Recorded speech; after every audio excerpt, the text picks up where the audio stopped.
Capitol Report is a production of Senate Media Services. This week, Senator David Osmek prepares for his new role as president of the Senate, and the Frontline Worker Pay Working Group wraps up their meetings. Key Senate committees look into rising crime, and the Legislative Auditor reflects on his impressive career. Stay tuned for this week's Capitol Report.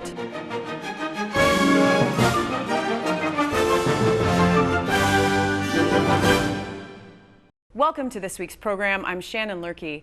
Senate Republicans recently elected Senator Jeremy Miller as their new majority leader, leaving a vacancy in the role of Senate President. At a mid-October meeting, members of the Republican Caucus elected Senator David Osmek as the next Senate President, and he joins me in the studio now to talk about his new role. Welcome. Thanks for having me. Since your election to the Senate in 2012, you've been one of the more outspoken members of the Republican Caucus, and you even threw your hat in the ring running for governor in the last election. Presiding over the Senate is a very different role. How are you thinking about this, and will it be hard for you not to be able to voice your opinions on issues that you're passionate about? I don't think it'll necessarily be hard. I mean, you know, in life you wear many different hats, and you move from hat to hat or job to job, and you take different roles and responsibilities. And the responsibility of the president is to for the operations. He's an operations manager, and professionally I was an operations, really not project manager, operations manager for a number of years for a healthcare company here in the Twin Cities. I see that as the role of making sure that you are the oil in the machine that keeps things moving and keeps things moving in the right direction. Me being outspoken, that doesn't necessarily mean I'm not going to have an opinion on subjects. I may, and I've already started to change maybe a couple of my behaviors, but yeah, I think more of the spicy comments that I used to say, which got the attention, and you certainly saw them, they were to make a point, and to make the point well. I think you're going to find that my spicy comments might be dialed back, but the passion still will be there. The president of the Senate is the parliamentarian of the body, or the oil that keeps the machinery running, as you said. And you're overseeing the business of lawmaking, making sure that procedures and rules are being followed. You have stepped into the role from time to time here and there, but at this point now, are you really digging into studying parliamentary procedure? Yes, we govern ourselves based upon Masons. There's a couple of different rules of order. Robert's rules is what a lot of people know. Masons is what we at the Capitol use, and it's a book about that thick. I am actually starting to read through it and have a couple of sessions with some people that are experts on Masons to go through the finer points of Masons to make sure that I understand it. But like you said, I have been living under this for, Masons for 9 years. I understand, as well as our rules and our rule book and what's called customs and usages. I understand all of those roles and how they all work together to run the Senate floor as well as operate the Senate in general. And it is something where I have to be the arbiter or the decision maker to make sure that the rules are followed. And on the Senate floor, it's very important from a standard of decorum to make sure that we're operating under the right rules and that we're enforcing the rules equally across, both, regardless of whether you're a Republican or a Democrat, and that's what I'm going to be striving for. You mentioned decorum. In your statement, you said that you will strive, quote, to conduct legislative business smoothly, effectively, and with respect for the tradition and decorum of the Senate. So what aspects, in addition to following the rules of tradition and decorum, are most important? And in your view, is that in danger in part because of how much more polarized politics have become? I am a little concerned. In the special session, I ran the Senate floor just to flex my muscles again to see if this is something I really wanted to do, because we saw this, possibly happening where Senator Miller may be ascending to majority leader. I look at the job and look at the aspects of trying to enforce equally, and you saw how Senator Franzen, who I'm going to be meeting with, now she's minority leader, interestingly enough, I saw how she reacted, and I think we have to have a better understanding of that decorum, because in the House, The House guys, for lack of a better term, can wear a Speedo and eat a chicken dinner on the floor. That's the kind of decorum that we don't follow in the Senate.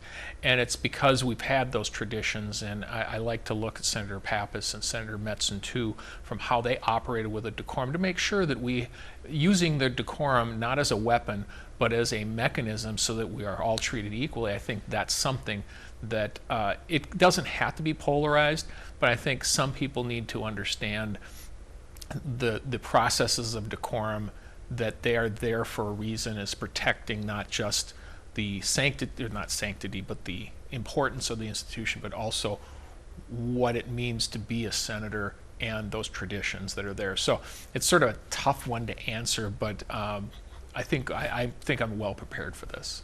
And you mentioned the new Senate Minority Leader, Melissa Lopez Franzen. You also said in your statement that it is important to you that the minority voice is heard, and she will certainly be part of that minority voice. Why is that important? Right, and this is something, I mean, that some people will say, well, you're just mouthing words. No, that's not true. I was in the minority for 4 years. I understand what it's like to be in the minority and not be able to do what you want to do. Most times you just have your voice as the minority member. Hopefully I will work more to make sure that that voice is heard, but going back to decorum, you know, if you decide, if we're talking about that the moon is made of, we have an amendment or a bill that says the moon is made of blue cheese, and then you want to debate that and talk about blue cheese salad dressing, and then after that you want to talk about the comparison between blue cheese salad dressing and Thousand Island. Okay, these are all subject to blue cheese, but if you decide to go off the rails and start talking about orange juice, you need to start bringing that back to some point of talking about blue cheese. I know it's a simplistic way of looking at it, but I want to make sure that the minority, and when I say these things, as I said, I don't say them just to hear my voice. I think the minority needs to be heard, because the minority sometimes has very good points that need to be listened to. Not always, but sometimes. And I think I'm also just the right guy to do it. I'm a very strong person at the gavel. I run things efficiently, but I also want to be able to have everyone listen to what the minority says, because they are Minnesotans too. Finally, you will enter the history books as the 14th person to preside over the Senate since 1972, when Minnesotans passed a constitutional amendment that removed that role from the lieutenant governor. A couple notable previous presidents, Senator Jim Metzen was known for having good friendships on both sides of the aisle. Senator Michelle Fischbach was known for her jocularity, in particular when debate got fairly tense. So I wonder if you've given any thought to what you maybe would like your legacy to be. Well, let's start with the end of the comment that you had first, the jocularity. I have a very interesting sense of humor. I think I can bring some of that to the institution. I have from time to time, especially in the case of, I don't know if you remember, Senator, I think it was Senator Bach, tried to, in the transportation bill, and I was running the Senate at the time, he tried to have an amendment to name a road after Senator Newman. I have been reminding Senator Newman that a number of times every year, that we could always name a road after him. So it's those types of light moments that can actually, as Senator Fischbach did, diffuse a tense situation. It's as far as working across the aisle with individuals, I've learned over my 9 years here, you can work with some on some issues, but maybe not on all issues. Senator Pappas, former president, she and I agree strongly on the role of Israel in the world, as well as beer. Interesting combination. Mm-hmm. Senator Marty and I actually talked about a week ago, talking about the role of the minority, and he was lead on my energy committee for a number of years. I've developed relationships with him. Unfortunately, Senator Simonson is no longer with us, but I still have text messages with him. So it's a matter of developing those relationships and having a level of respect. And I'll tell you, there are some senators that on the other side that I don't work with particularly well. There's some that on my side I don't work with particularly well. But you learn to work through the system. You learn to work with the ones that you have relationships with and can agree upon. And I think what a lot of people see in any political body now, whether it's the state or federal government, they see a lot of people screaming at each other. Well, you'll find out if you look closely, about 80% of the time, we generally agree upon a lot of things around here. My corrections bill last year was one of them. So there's a lot of these things that I think we can work together on, and I'm going to try to strive to make that happen. Our new Senate President, David Osmek, I want to thank you so much. Thanks for having me.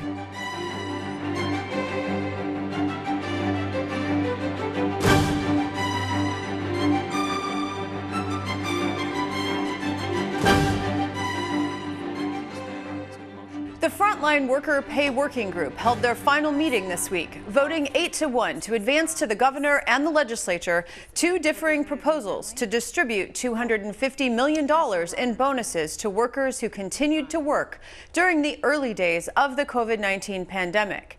The Republican-led plan would provide checks of $1,200 specifically for workers in healthcare, long-term care, emergency services, and corrections.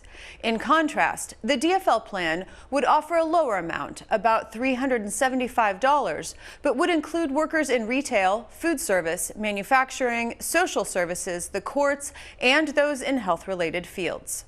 And last week, a joint meeting of the Senate Judiciary and Transportation Committees heard from law enforcement officials about the increase in criminal activities in and around the metro area. A review of previous criminal histories of those charged with criminal activity show a growing trend within our criminal justice system of prosecutors refusing to press charges and fully prosecute criminals, and metro area judges deferring to lighter sentences.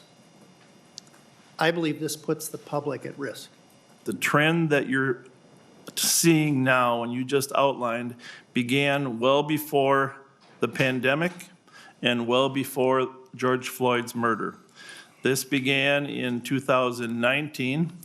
We saw huge increases in violence in August and September of 2019, putting us on pace to where we are now, both in Minneapolis and St. Paul. Simply put, officer morale, I believe, is at the lowest point that I've seen in my career, and also I think my colleagues would agree with that. We have to start supporting the things that we know work. For example, community engagement initiatives work. Early and sustained intervention, to Sheriff Fletcher's point, works. We need some permanent funding sources for those kinds of initiatives. Multidisciplinary teams work. For an agency my size, I don't have a lot of personnel that I have that can do some of those specialty items, so I have to dual purpose my deputies, and that puts a strain on them. I can tell you that they're hesitant to do their job. They are feared of being prosecuted for making an error, fear of being harassed for doing their jobs based on political immediate response. It seems to me this hearing is an inadequately narrow approach to the task it sets out to accomplish, which is determining the causes of the increase in crime. For purposes of today, I want to talk about the authority of the police to stop for actions that the legislature has determined is unlawful. And I want to talk about Prosecutor Choi's decision to not prosecute, specifically for crimes that are derived, felonies that are derived from that stop. People are afraid to go to Minneapolis and St. Paul. Yeah. They are, and that's going to be the detriment of our state. If people cannot tour and recreate and do everything they can in Minneapolis and St. Paul. Economic dislocation, the challenges surrounding the pandemic, a disregard and disappointment in the institutions that serve our society. Simply put, police cannot create public safety all by themselves. They have to be effective, they have to have legitimacy, and to do that, they need to have strong, positive relationships with the communities that they serve in.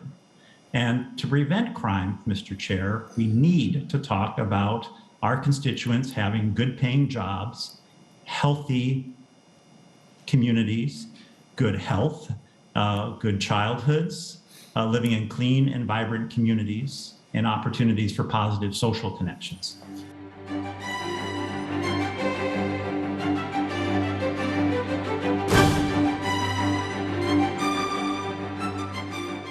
The Office of the Legislative Auditor was established in 1973 to provide nonpartisan and independent examinations of spending, resources, and programs throughout state government. Jim Nobles has been at the helm of this work as Minnesota's Legislative Auditor for the past 38 years. I spoke with him recently about his years of state service, which began with an internship for the Research Department in the House in 1972. I know this may sound like I'm just being modest, but it's true. I was very, very lucky. I came to work at the legislature because my guidance counselor at graduate school said, you know, they've created this nonpartisan research office at the House of Representatives. Would you like to serve your internship there? And I said, well, yeah, of course. But what I didn't know and learned quickly is that the legislature, Minnesota legislature, but other legislatures around the country, were doing a variety of things to really strengthen the legislative institution as a part of checks and balances, separation of powers. And there were just some wonderful leaders here on a bipartisan basis doing that. And so the legislature brought in a number of offices, individuals. The revisor came into the legislative branch from the Supreme Court.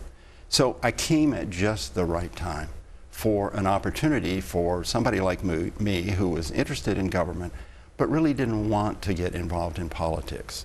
Unfortunately, I sometimes see both sides. Well, I think your position has also required you to develop skills in diplomacy and succinctness. To that end, the final sentence of your retirement letter reads, and is perfectly worded, quote, serving as legislative auditor has truly been an honor, and many days it has also been fun. Talk about the fun. Okay. Well, let me say, though, the honor is to be working on really important principles of our democracy. As I said, separation of powers, checks and balances, and accountability. If we don't have accountability in government, that's when the foundation is really cracking. So to be able to work on that was an honor. But yes, and you know, as legislative auditor, I had to not always show that I was having fun because, you know, we deliver some pretty tough reports. I think the fun part was certainly working with great staff at the office, but was also a sense of putting together a puzzle. There are important questions that are being posed, allegations, and my job was to go out and find the pieces that would create an accurate, objective picture of what happened. Are the allegations true? If they are, how did we get to that place? But if they were not true, I had to tell that story fully too, and with just as much care, rigor, and credibility. And so then that leads really well to my next question. How challenging has it been over the years to maintain trust, both from the public and from lawmakers? Well, it's always in the job. And frankly, I had somebody tell me once, you know, Nobles, you got a really easy job because you're just Dudley Do-Right, you know. And some days I have felt, yeah, I mean, my job is pretty straightforward and simple. And that is, again, it's fact-finding. And I have a lot of people to help me do that. And we're dedicated to it. So finding the facts is sometimes challenging in and of itself. You have to track down all the documents. You have to interview all the people who are involved. And if we do that, then that's going to, I think, establish our credibility in each and every report. When I first came to the Senate, one of the big stories that your department delved into was the alleged state-sponsored child care funds being used for terrorism. Your office investigated and found no evidence. So I just wonder, I mean, that's a major case in my mind, but of all of the major cases that you and your office have investigated, what are one or two that stand out that you are very proud of? Well, that one for sure. And it was very high visibility, controversial, and at times even became political. As you know, there was a media report with witnesses, supposedly people who knew what they were talking about whistleblowers who had worked on the inside of government who said there was $100 million in fraud in the child care system and that a lot of that money was going overseas to fund terrorists, specifically in Somalia. So what I had to do was, first, is there fraud? And we found, yes, there is some, and what we relied on were the convictions in court. And so it was a matter of relying on the facts that had been presented to a judge or a jury.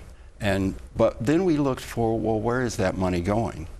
And that's where we had to do a tremendous amount of work and talk to a lot of investigators who work in that world of terrorism. And frankly, it was extremely helpful that they were cooperative.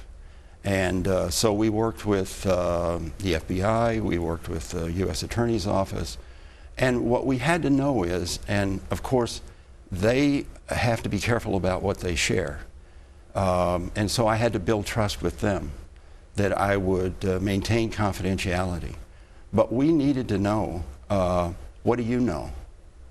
Because we can't find the evidence. We can't go to Somalia and track the money. But there were people who were doing that. And so they told us, yes, there is money coming from the United States and Minnesota that ends up in the hands of terrorism. People probably don't want that to happen, but the terrorists knock on their door when they know they've received a remittance from the United States. But we couldn't find that the child care money was a part of that. Mm-hmm. The phrase that data doesn't lie has been used historically to defend the results of scientific inquiry and analysis. But at this moment, it does seem that some people are increasingly skeptical of the information that comes from government and institutions. Will the next legislative auditor's job be more difficult than yours has been? Yes. The political environment in which we work has changed, and many issues are very politically polarized. And I already know that sometimes it was difficult to convince a legislator that was absolutely sure that there was $100 million because heard it on television, and to convince them that we couldn't establish that and find that evidence, or that it was going to terrorism, really sometimes created a difficult situation for us. But also the fact that we named cases that involved Somalis that were convicted of some amount of fraud really antagonized some people on the other side. And so, yes, it can be very challenging because people have agendas. But again, if we have the facts, we show them where we got the facts to the degree that we can, I think that's all we can do to really maintain the credibility. And then it's up to politicians. It's up to elected officials to allow people like the legislative auditor to have this opportunity, this office. And there are some around the country who have issued reports and not survived. It's an interesting thing that to survive as a nonpartisan person in a political environment, you have to have political support. And we've had that, and we've been able to maintain that. And it is a great compliment, as divided as the political leadership is. They do come together on this thing of having the Office of Legislative Auditor and supporting us no matter what the report is. And I've had members of the Legislative Audit Commission tell me, you know, I sometimes really don't like your reports. Yeah. And I understand that. I understand that. But they will still support the office, and I hope that continues. Mr. Jim Nobles, Legislative Auditor, I want to congratulate you on your career and thank you so much for your time and wish you all the best in retirement. Thank you very much.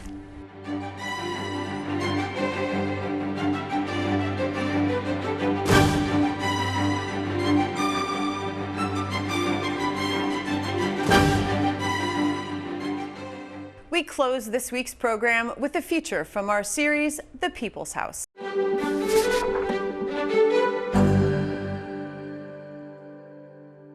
The second floor of the state capitol is really the focal point of all of the activity that happens here. What was Cass Gilbert's idea behind this particular design? The second floor is really called the grand floor of the Capitol because it's where everyone can come up here, get access to the chambers, the House, the Senate, and the Supreme Court. And it's a place where all that activity is taking place each day of session. So you have people lobbying for interest groups here. You have the public that are here to talk to their legislators and so forth, or go to the Supreme Court for their hearings. So really the envision that Cass Gilbert had for this space in the second floor was to be a grand space where you really get a sense of the architecture, these beautiful colonnades of Italian marble column and Minnesota stone.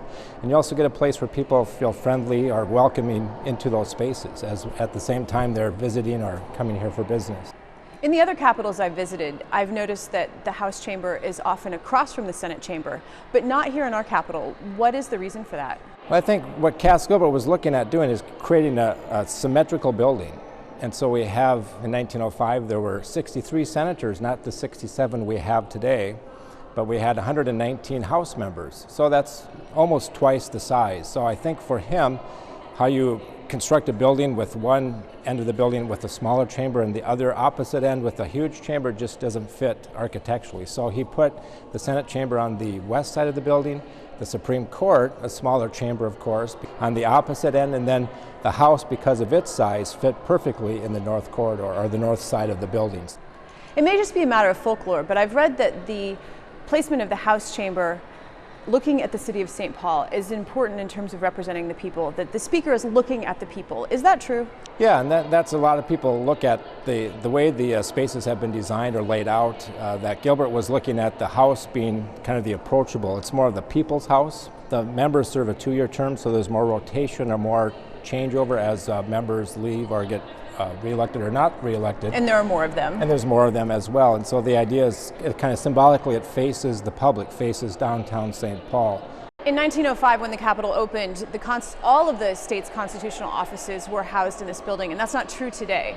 Can you talk more about that? Sure. The whole idea of the building here was this is the seat of state government. So you have your executive branch officers, you have the governor, lieutenant governor, the state treasurer, the state auditor, the secretary of state, the Attorney General, all housed within this one building in 1905. And that gives you a sense of how this building has changed over its 112-year history, as you have a lot of those constitutional officers moving out to different chambers. They're going into the state office building back in the 60s and the 70s. You had the administration building where the treasurer moved into it. Now the treasurer, we, as a constitutional amendment, abolished the treasurer's office, so there no longer is a treasurer.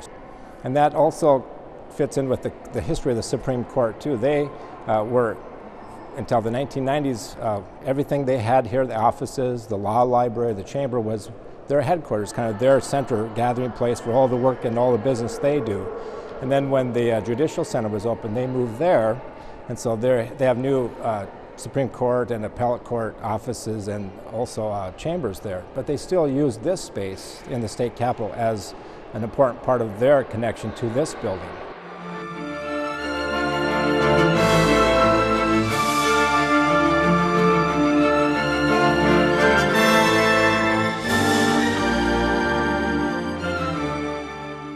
Join us again next week as we delve into more topics affecting Minnesotans. I'm Shannon Loehrke, and on behalf of all of us at Senate Media Services, thanks for watching.